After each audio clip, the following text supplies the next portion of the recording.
to crimp a pie crust with a spoon.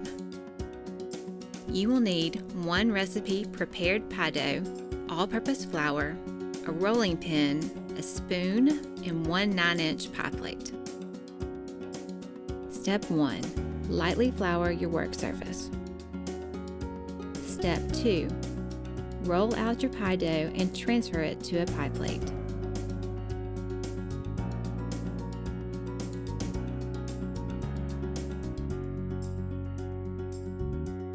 Step 3.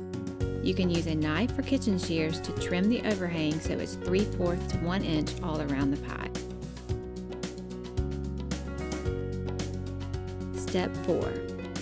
Fold edges of pie crust under.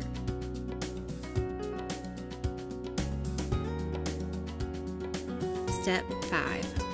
Hold a spoon at a slight angle to the edge of the pie. Lightly press edge of spoon into pastry. Repeat this process all around the edges of the crust. This is a quick way to make a decorative edge on a pie crust.